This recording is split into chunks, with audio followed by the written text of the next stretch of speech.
नूह के बछेड़ा गांव में उस दिन सुबह सब कुछ सामान्य था, लेकिन कुछ ही घंटों में पूरा गांव दहशत में डूब गया। एक कुएं से बदबू आ रही थी। लोग पास पहुंचे और जब अंदर झांका तो जो दिखा उसने सबको हिलाकर रख दिया। एक महिला का शव था उस कुएं में, जो पत्थरों से बंधा हुआ था और पानी के अंदर दबा हुआ था। यह कोई हादसा नहीं था, एक सोची समझी सी साजिश लग रही थी। साफ पता चल रहा था कि किसी ने मर्डर करके इस कुएं में उसको डाला हुआ है। और यहीं से शुरू होता है हसीना मर्डर केस की खौफनाक कहानी। तो दोस्तों, यह मामला हरियाणा के नूह जिले के बछेड़ा गांव का है। 28 अप्रैल को गांव के लोगों को एक कुएं से तेज बदबू आने की भनक मिलती है, या मतलब बदबू आती है। जब अंदर देखा गया तो एक महिला का शव मिलता है। सबसे चौंकाने वाली बात क्या थी कि शव को जो है पत्थर से बांधा गया था ताकि वो पानी के ऊपर ना आ सके। यानी साफ था कि यह कोई हादसा नहीं था, बल्कि हत्या थी। और उस हत्या को छुपाने की बहुत ही साफ तरीके से कोशिश की गई थी कि पत्थर अगर बांधकर उस लाश के साथ अगर हम करेंगे तो कुएं के अंदर दब जाएगी और बदबू जो है वो नहीं आएगी। लेकिन सौभाग्य से वहां पानी कम था और वो बदबू जो है आ रही थी। कुछ ही देर में पूरे इलाके में सनसनी फैल गई। अब कहानी और भी रहस्यमयी हो जाती है जब मृतक महिला की पहचान 26 वर्षीय हसीना के रूप में हुई। हसीना जो है 19 अप्रैल से लापता थी, यानी पूरे 10 दिन से उसका कुछ अता पता नहीं चल रहा था। परिवार लगातार उसकी तलाश कर रहा था, यानी 10 दिन तक कोई भी सुराग नहीं मिला। और अचानक 28 अप्रैल को उसका शव मिल जाता है। लेकिन सबसे बड़ी हैरानी की बात यह होती है कि परिवार का दावा है कि उन्होंने खुद तलाश करते हुए शव ढूंढा है। मतलब परिवार कहता है कि हमने खुद जो है तलाश की और हमने खुद ढूंढा है। अब इस केस में एक बड़ा ट्विस्ट तब आता है जब हसीना के भाई शकील ने सीधे तौर पर रफीक पर आरोप लगाया।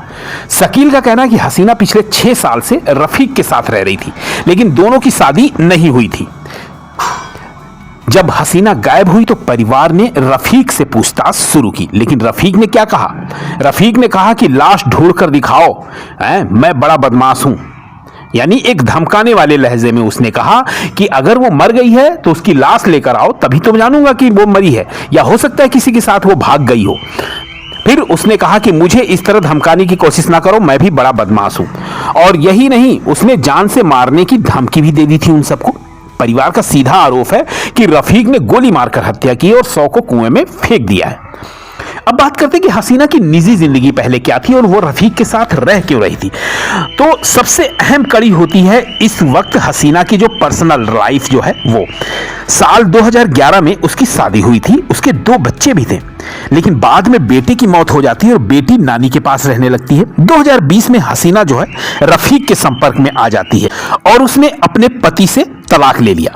यानी एक बच्चे की मौत, एक बच्चे को नानी के पास एक बच्ची को नानी के पास रहने भेज देती है, और जो है जब रफीक के संपर्क में आती है तो वह अपने पति से तलाक ले लेती है।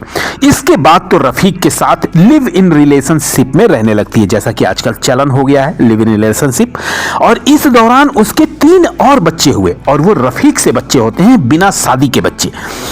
इस रिश्ते के कारण परिवार ने उससे दूरी बना ली थी।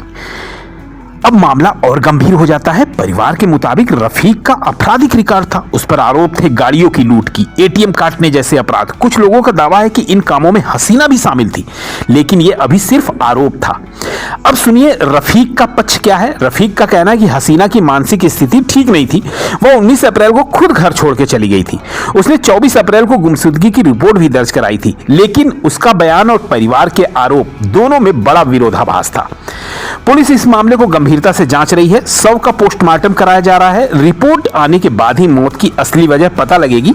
लेकिन आरोपी रफीक जो है वो फरार है। पुलिस उसकी तलाश में जुटी हुई है। उसका आपराधिक रिकॉर्ड भी खंगाला जा रहा है।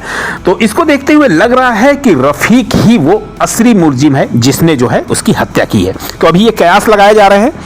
तो दोस्तों, यह कहानी सिर्फ एक हत्या की नहीं है, यह कहानी है रिश्तों की उलझन की, भरोसे के टूटने की और एक खौफनाक साजिश की। अब सबसे बड़ा सवाल है कि क्या रफीक ही हत्यारा है या इस केस में कोई और सच्चाई छुपी है?